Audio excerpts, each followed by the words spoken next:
Hello foodies, welcome back to my channel Indian cooking recipes. இன்றைக்கி நாம் ஒரு கருணைக்கிழங்கை வச்சு எப்படி இந்த டவா ஃப்ரை பண்ணலாங்கிற ரெசிபியை பார்க்க போகிறோம். ப்ளஸ் இந்த கருணைக்கிழங்கை எப்படி நம்ம க்ளீன் பண்ணலாம், எப்படி நம்ம கையெல்லாம் நம்ம அரிக்காமல் பார்த்துக்கலாங்கிற டிப்ஸும் இந்த வீடியோவில் சொல்லியிருக்கேன். ஸோ இந்த வீடியோவை ஃபுல்லாக பாருங்கள். இப்போ நம்ம கருணைக்கிழங்கு டவா ஃப்ரை பண்ண ஸ்டார்ட் பண்ணிடலாம். டவா ஃப்ரை பண்ணுறதுக்காக நான் இங்கே கருணைக்கிழங்கு ஒரு 250 கிராம்ஸ் அளவுக்கு நான் எடுத்து வச்சுருக்கேன். இதை நம்ம அப்படியே நம்ம நறுக்கணுன்னா நம்ம கையெல்லாம் அரிக்கும். அதனால் கையில் கோகோனட் ஆயிலோ ஏதாவது ஆயில் கை ஃபுல்லாக நம்ம அப்ளை பண்ணிக்கலாம். இந்த மாதிரி விரல் எடுக்கல ஃபுல்லாக அப்ளை பண்ணிக்கோங்க, இல்லைனா கட் பண்ணதுக்கப்புறம் நம்ம கையெல்லாம் அரிக்கும். இப்போ நம்ம கட் பண்ண ஸ்டார்ட் பண்ணிடலாம். எனக்கு இந்த கருணைக்கிழங்கு கட் பண்ணும்போது வீடியோ எடுக்கிறது கொஞ்சம் கஷ்டமாக இருந்துச்சு. அதனால் இந்த கட் பண்ணுறதை நான் ஃபுல்லாக காட்டலை. இந்த கருணைக்கிழங்கோட தோல் ஃபுல்லாக நான் எடுத்துகிட்டு பீஸாக நறுக்கி உங்கள்கிட்ட காட்டுறேன். கருணைக்கிழங்கு இந்த மாதிரி ஷேப்பில் நான் கட் பண்ணி வச்சுருக்கேன். எல்லாமே ஈவனான ஷேப்பில் இருக்கிற மாதிரி பார்த்துக்கோங்க. இப்போ இதை நம்ம நல்லா வாஷ் பண்ணிக்கலாம். ஃபஸ்ட்டு நம்ம வாஷ் பண்ணாதால் நல்லா 2-3 தடவை வாஷ் பண்ணிக்கோங்க. நல்லா மண்ணெல்லாம் நிறைய இருக்கும். பாருங்கள் எவ்வளோ அழுக்காக இருக்குன்ட்டு நல்லா வாஷ் பண்ணிவிடுங்க. கருணைக்கிழங்க நல்லா வாஷ் பண்ணியாச்சு.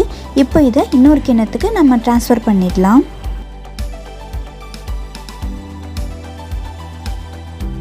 இதில் தேவையான அளவு நான் தண்ணி சேர்த்துக்கிறேன்.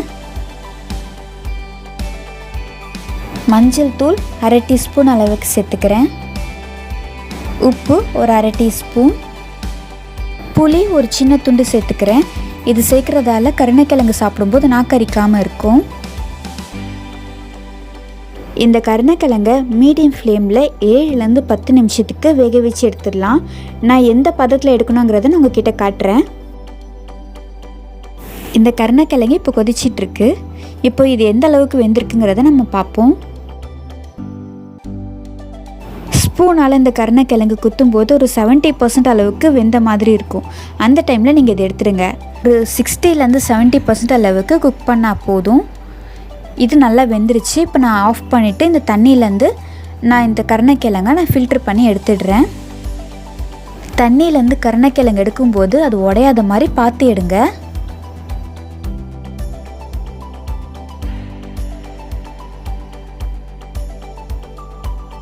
இந்த கருணைக்கிழங்கு ஃப்ரைக்கு நம்ம ஒரு மசாலா ரெடி பண்ணிடலாம். இந்த அளவில் புளியை நான் தண்ணியில் ஒரு 10 நிமிஷத்துக்கு ஊற வச்சு வச்சுருந்தேன். இப்போ இதை நல்லா பிசைஞ்சிட்டு எடுத்துடலாம்.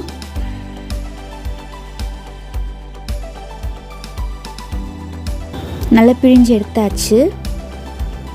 தண்ணி ரொம்ப அதிகமாக சேர்த்துக்காதீங்க இந்த புளி தண்ணிக்கு. இப்போ இதை ஃபில்டர் பண்ணிடலாம். எவ்வளோ டஸ்ட் இருக்குது பாருங்கள். இந்த புளி தண்ணியில் 1/2 டீஸ்பூன் அளவுக்கு மஞ்சள் தூள், 1 டீஸ்பூன் அளவுக்கு மிளகாய் தூள்,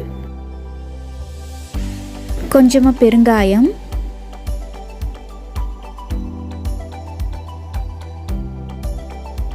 கரம் மசாலா ஒரு 1/2 டீஸ்பூன் அளவுக்கு சேர்த்துக்கிறேன். இஞ்சி பூண்டு பேஸ்ட்டு 1 டீஸ்பூன். உப்பு தேவையான அளவு சேர்த்துக்கிறேன்.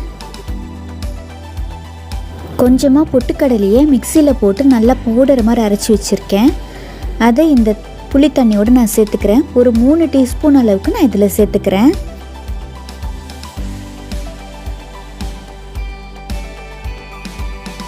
அரை டீஸ்பூன் சுகர் சேர்த்துக்கிறேன். இது எல்லாத்தையும் நல்லா கலந்துக்கலாம்.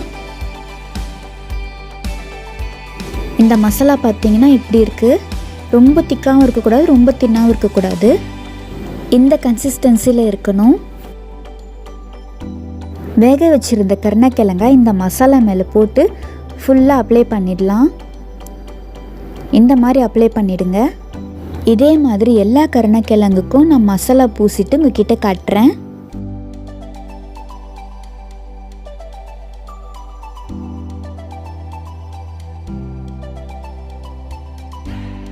இந்த கருணைக்கிழங்குக்கு மசாலா ஃபுல்லாக பூசியாச்சு. ஒரு 5 நிமிஷத்துக்கு ஊறட்டும். கருணைக்கிழங்கு டவா ஃப்ரை பண்ணுறதுக்காக நான் இங்கே ஒரு பேன் எடுத்து வச்சுருக்கேன். அதில் ஒரு 2 டேபிள் ஸ்பூன் அளவுக்கு எண்ணெய் சேர்த்துக்கிறேன்.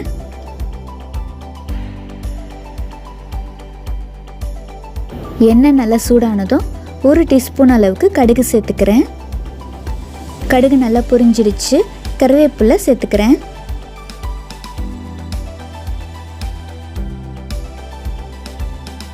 கருணைக்கிழங்கு இந்த பேனில் ஒவ்வொன்றா சேர்த்துடலாம். இந்த கருணைக்கிழங்கு ஃப்ரை பார்த்தீங்கன்னா ரசம் சாதத்துக்கு, தயிர் சாதத்துக்கெல்லாம் சைட் டிஷ்ஷாக வச்சு சாப்பிட்லாங்க. செமையாக இருக்கும். வெரைட்டி ரைஸுக்கு கூட இது ஒரு நல்ல காம்பினேஷனாக இருக்குங்க. லெமன் ரைஸுக்கு, தேங்காய் சாதத்துக்கெல்லாம் இது சைட் டிஷ்ஷாக வச்சு சாப்பிட்டா சூப்பராக இருக்கும். கருணைக்கிழங்க 2 பக்கம் இந்த மாதிரி திருப்பி போட்டு நல்லா ஃப்ரை பண்ணி எடுத்துடலாம். கருணைக்கிழங்கு ஃப்ரை ரெடி ஆகிடுச்சு. நம்ம சேர்த்த எல்லா ஆயிலும் அதில் அப்சர்வ் ஆகிட்டு நல்லா குக் ஆகிடுச்சு. இப்போ இதை நம்ம ஒரு பிளேட்டுக்கு ட்ரான்ஸ்ஃபர் பண்ணிடலாம். இது எடுத்ததுக்கப்புறம் அடுத்த செட் ஆஃப் கருணைக்கிழங்கு நான் இதில் ஆட் பண்ணுறேன். இதே மாதிரி எல்லாத்தையும் ஃப்ரை பண்ணி எடுத்துக்கோங்க.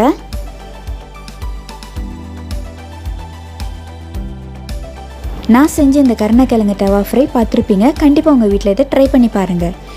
இந்த ரெசிபி உங்களுக்கு பிடிச்சிருந்தா மறக்காமல் ஒரு லைக் பண்ணுங்கள் அண்ட் சப்ஸ்கிரைப் பண்ணி வச்சுக்கோங்க. ஃபர்தர் என்னோடய வீடியோஸ் உங்களோட நோட்டிஃபிகேஷனில் வரும்.